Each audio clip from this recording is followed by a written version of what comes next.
श्री चक्रधर मंडळ व श्री पंचकृष्ण प्रबोधन बहुउद्देशीय मंडळ, त्याचप्रमाणे सर्वज्ञ महिला मंडळ वरुड यांच्या वतीने 1 तारखेपासून होत असलेला हा जो कार्यक्रम आहे, श्रीमद भगवद्गीता जयंतीपासून श्री दत्तात्रय प्रभू अवतार दिनापर्यंत, आणि ह्या कार्यक्रमाला उपस्थित असलेले, ह्याच कार्यक्रमाला सुरुवात करणारे मंदिराचे फाउंडर मेंबर परमपूजनीय रुद्रपूर निवासी बिडकर बाबाजी, त्याचप्रमाणे या कार्यक्रमाला खास पुण्यावरून आलेले परमपूजनीय ऋषिराज बाबाजी, आपल्या या मंडळाला सतत आर्थिक मानसिक बळ देणारे चक्रधर हॉटेलचे मालक दादा, त्याचप्रमाणे आजचे अन्नदाते, आणि आत्ताच आपल्या या कार्यक्रमातून आपल्याला मार्गदर्शन करून घेत पोलीस ऑफिसर जे आलेले होते ते, आणि आपल्याला शुभेच्छा देणारे कॉन्ट्रॅक्टर दादा, या मंडळाचे अध्यक्ष उज्ज्वल दादा डहाके, सचिव विनय भाऊ चौधरी, उपाध्यक्ष विलास भाऊ काळे, सहसचिव संजय भाऊ चौधरी, कोषाध्यक्ष उज्ज्वल भाऊ वानखेडे, आणि विश्वस्त बरीचशी विश्वस्त मंडळी आहे. त्यात वसंत भाऊ कुलकर्णी मार्गदर्शक, दिलीप दादा देशमुख, युवराज कराळे सर, आशिक रडके, अशोक भेले, श्री प्रदीप बहुरूपी, श्री अजय देशमुख, रोषक डहाके, सौ माधवी चांदुरका, डॉक्टर सौ संगीता खवले, आणि निरेतूक सेवा देणाऱ्या आपल्या परमपूज्य तपस्विनी आलोकाताई बिडकर, परमपूज्य तपस्विनी मालनताई रळगावकर व सर्व सद्भक्त बंधू आणि भगिनींना, तुम्ही दरवर्षी गेली 37 वर्षापासून हा कार्यक्रम घेत असतात. अनेक साधू संत आपल्याला मार्गदर्शनासाठी लाभलेले आहे, आणि त्यातूनच आपण ही आध्यात्मिक जो प्रवासाची जी प्रगती आपण करत आहोत, या प्रगतीमध्ये आपल्या ज्ञानाचा किती भार आहे, ज्ञानाचा किती सहभाग आहे, आणि ज्ञानातून आपण किती प्रगती करतो यावरती अध्यात्म ठरत असतं. 1 तारखेपासून आपण जे मार्गदर्शन या मंडळाच्या वतीनं मला जी संधी दिली, त्या पहिल्या दिवशी आपण धर्म, धार्मिकता काय आहे, कशासाठी आहे आणि कशामध्ये आहे याचं चिंतन केलं, आणि त्यावेळेस आपल्याला बरंच लक्षात आलं की आजपर्यंत आपण केलेली जी धार्मिकता आहे किंवा धर्म करत आलो ती कशाच्या आधारी होते, ज्ञानाच्या आधारी होते की लोकांच्या परंपरेच्या अनुषंगाने होते, आणि म्हणून आपल्याला काय करावं लागेल.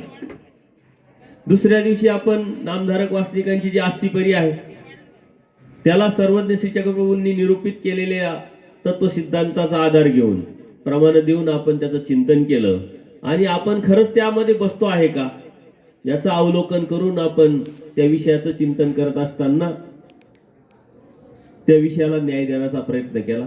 आणि कालच आपण श्री चक्रधर निरूपित श्री दत्तात्रय प्रभू अवतार काय आहे, कसा आहे, आणि त्या दत्तप्रभूंची भक्ती आपल्याला करता येईल का, करायची असेल तर कशी करावी लागेल याचंही चिंतन केलं. खरं म्हणजे आपण हे कार्यक्रम घेत असतो, आणि हे कार्यक्रम घेत असताना अनेक सद्भक्तांना ही मंडळ सहभागी करून घेण्याचा प्रयत्न करत असतात. म्हणून या मंडळाचे विशेष मी अभिनंदन करत, कारण पहिल्या दिवशी त्यांनी उद्घाटन ठेवलं, त्या उद्घाटनालाही काही मान्यवरांना बोलवलं. हे समाजाचा दुवा सांभाळून आपला धर्म, आपलं तत्व सिद्धांत समाजापर्यंत नेण्याचं हा एक उपक्रम त्यांनी आखला. नंतर या समाप्ती कार्यक्रमामध्ये सुद्धा आमदार साहेब आहे, आपले आता कॉन्ट्रॅक्टर दादा आहे, त्याचप्रमाणे वरुड पोलीस स्टेशनचे जे मेन ऑफिसर आहेत त्यांना बोलवलं. यातून आपला धर्म काय, तत्व काय, सिद्धांत काय समाजापर्यंत नेण्याचा एक पूल हे मंडळ बांधत आहे. आणि अत्यंत महत्वाचं साहेब, जाता जाता आपले कान टोचून गेले हे सर्वांनी लक्षात घ्यायचं. स्वामी श्री चक्रधरांनी तत्वज्ञान जे सांगितलंय एक कर्मकांड विरहित कर्मकांडाला टाळण्यासाठी सांगितलंय आणि तुम्ही आता त्याचाच आधार घेत असेल तर स्वामी श्री चक्रधरांचे खरंच तुम्ही सद्भक्त आहात का? अप्रत्यक्षरित्या आपल्याला त्यांनी सांगितलं. लीळाचरित्र काय आहे? एक पोलीस ऑफिसर ते आपल्या धर्माचा अभ्यास करून आकर्षित होऊन आपल्या कार्यक्रमामध्ये सहभागी होतात आणि आपल्याला 4 गोष्टी सांगतात. याचा अर्थ आपण कुठेतरी कमी पडतोय आणि याचं चिंतन आपण सतत सत्संगाच्या माध्यमातून करत असतो.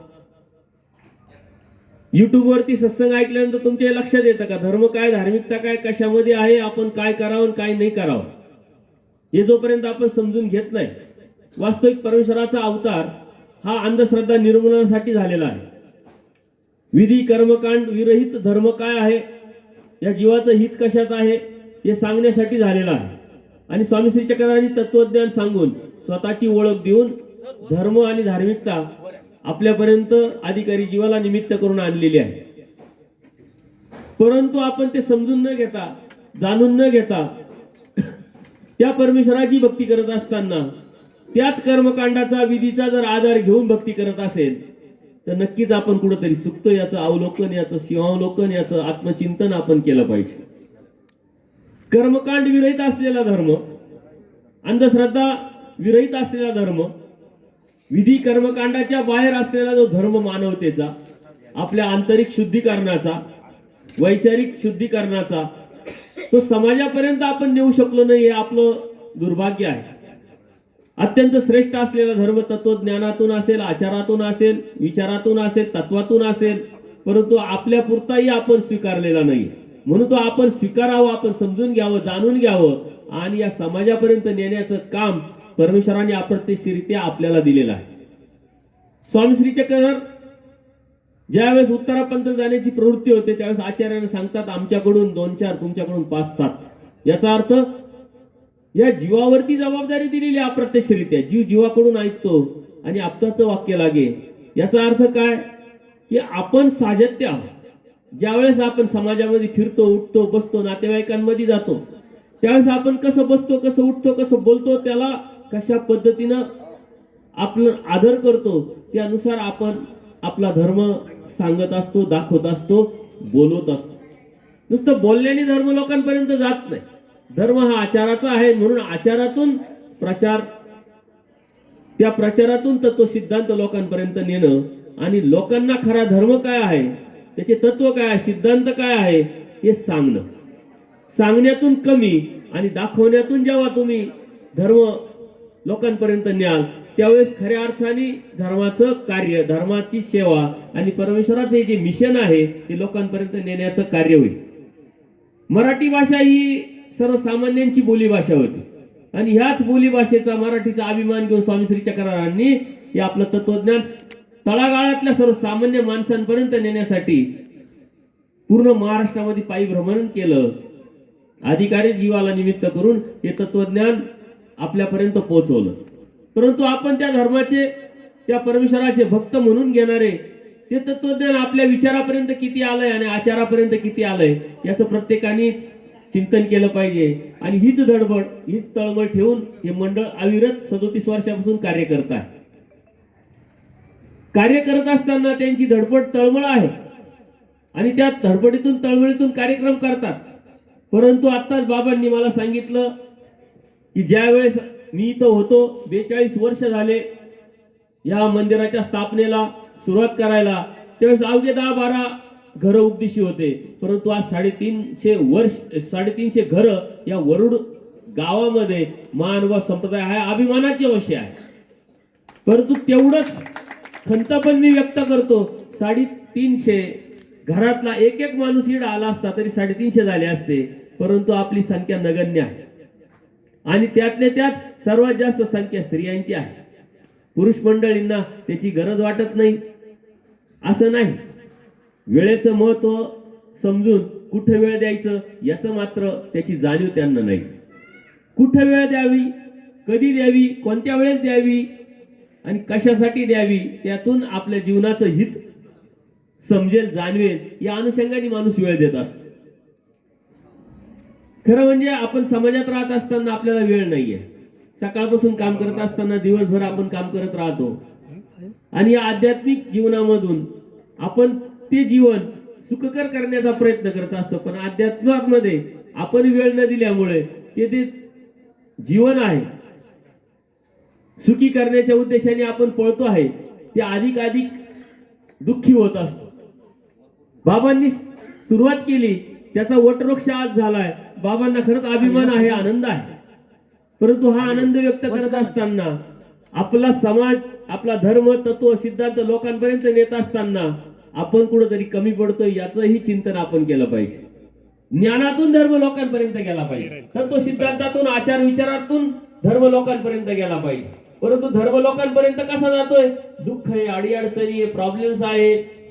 आणि मग त्या कर्मकांडाच्या, त्या अभिलाषे पोटी लोक जर धर्मात येत असेल आणि धर्म लोकांपर्यंत जात असेल तर ते परमेश्वराचं मिशन होऊ शकत नाही. आणि म्हणून कर्मकांड विरहित असलेला धर्म लोकांपर्यंत नेण्याचं सर्वात मोठं आव्हान परमेश्वराने आपल्याला दिलेलं आहे आणि ते आव्हान आपण स्वीकारावं. त्याच वेळेस परमेश्वराचे भक्त आपण हो. कारण परमेश्वर अप्रत्यक्षरित्या जे कार्य करतात, आजही जीव उद्धारण्याचं कार्य करतात, धर्मतत्व सिद्धांत किंवा स्वतःची ओळख लोकांपर्यंत नेण्याचं कार्य करतात. ते कोणाला तरी निमित्त करून करतात आणि ते निमित्त आहेत तुम्ही. परमेश्वराचा आणि समाजातला दुवा आहे तुम्ही धर्मातले लोक. आणि तुम्ही जर कमकुवत असेल तर तो त्या पद्धतीने जाणार नाही. एखाद्या बटनापासून लाईटीपर्यंत वायर न्यायची असेल, ती वायर जर योग्य पद्धतीने नसेल तर त्यात तो बल्ब लागू शकत नाही. लागला तरी तो उडण्याची शक्यता असते. ती वायर महत्वाची. ती वायर म्हणजे आपण आहोत. ती ठीकठाक करणं, त्याचा मेंटेनन्स ठेवणं हे आपलंच काम आहे. आणि म्हणून अनेक गावांमध्ये मी जात असतो, सत्संगांमध्ये मी जात असतो. तडफडीनं तळमळ करणारे भरपूर सद्भक्त आहे. परंतु विचाराच्या अनुषंगाने ते देण्याचा, कार्यक्रमाच्या माध्यमातून देण्याचा प्रयत्न करतात. परंतु आपणही घेतलं पाहिजे. आणि घेण्याची वृत्ती, घेण्याची भूक जर आपली असेल तरच आपण घेऊ शकतो. म्हणून तत्वज्ञानातून धर्म ओळख, शास्त्रातून धर्म ओळख. ज्ञानाशिवाय आपण देवाला, परमेश्वराला ओळखू शकत नाही आणि ज्ञानाशिवाय त्या परमेश्वरापर्यंत आपण जाऊ शकत नाही. म्हणून देवाने ज्ञान मोचक सांगितले, कर्मकांड मोचक नाही सांगितले, अंधश्रद्धा मोचक नाही सांगितले. ज्या विधी आहे त्याच्या अधीन राहून आपण धार्मिकता करतोय ते मोचक नाही सांगितलेले, आपल्याला ज्ञान मोचक सांगितलं. ते ज्ञान कोणतं? जीव, देवता, प्रपंच आणि परमेश्वर या चारही पदार्थात. याचं कार्यकारण, स्वरूप, लक्षण जोपर्यंत आपण समजून घेत नाही तोपर्यंत आपल्याला धर्माची तोंड ओळखही होऊ शकत नाही. कारण या चारही खांबांवरती धर्माची इमारत उभी आहे. हे खांब ज्ञान रूपाने जर आपले कमकुवत असेल तर आपण आपल्या धर्माची इमारत उभी करू शकत नाही. म्हणून या चारही पदार्थाचं कार्यकारण, स्वरूप, लक्षण समजून उमजून जाऊन आपल्याला परमेश्वराने दिलेलं जे तत्वज्ञान आहे हे समजून घेणं गरजेचं आहे. परमेश्वराने ज्यावेळेस तत्वज्ञान सांगितलं ते जीवाला सांगितलं, जीवासाठी सांगितलं. म्हणून केंद्रबिंदू हा जीव आहे धर्माचा. ही सृष्टी निर्माण केली कोणासाठी, कशासाठी? जीवासाठी. परमेश्वराने अवतार घेतला का आणि कशासाठी? या जीवासाठी. बोध देऊन परमेश्वराने आचार विचार प्रणाली नुसती सांगितली नाही, करून दाखवली. कोणासाठी? जीवासाठी. म्हणून सर्व धर्माचा जो केंद्रबिंदू आहे तो जीव आहे आणि तो आपण आहोत. या केंद्रबिंदूला परमेश्वराने त्याच्या हितासाठी सर्वात अगोदर परमेश्वराने या जीवाला जीव सांगितलं. स्वतःची ओळख नाही दिली. तू कोण आहोत, तू कशासाठी आला आहे, आल्यानंतर तुला काय करायचं आहे, त्या करण्यातून तुझं हित कशात आहे हे परमेश्वराने प्रथम जीवाला सांगितलं. आणि ह्या जीवाला देवता सांगण्याचं कारण की अन्यथा ज्ञानातून ह्या देवतेला तू परमेश्वर समजशील. अनंत जन्म, अनंत सृष्ट्या तुझे अन्यथा ज्ञानामुळे वाया गेलेले आहे. म्हणून सावध करण्यासाठी देवता वर्ग सांगितला. हा एक सिस्टमचा भाग आहे. त्यानंतर प्रपंच सांगितला. ह्या प्रपंच कशासाठी आहे, किती आहे, कुठपर्यंत करायचा आणि त्यातून कसं बाहेर पडायचं याचं तंतोतंत जसं आहे तसं ज्ञान आपल्याला दिलं. आणि शेवटी परमेश्वराने स्वतःची ओळख दिलेली का मी परमेश्वर आहे. अनन्य भावी शरण जर मला आला तरच या तिन्हीला सोडल्यानंतर मी तुला प्राप्त होईल. आणि या तिन्हीला सोडण्यासाठी मी तुम्हाला हे तीन सांगितलेले आहे. परंतु आपलं समजून घेण्याची जी कुवत आहे ती कमी पडल्यामुळे आपल्याला जीव समजल्यानंतर आपण जीवातच अडकलो, जीवत्वात अडकलो, अज्ञानात अडकलो. त्यातून आपण बाहेरच पडत नाही. म्हणून जीवानी प्रथम जीव समजून घ्यावा.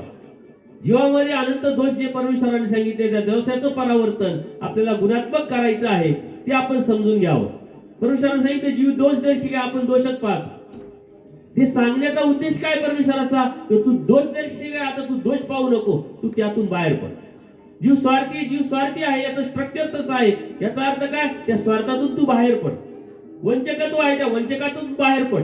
स्वाभिमानी आहे, तू स्वाभिमानातून बाहेर पड.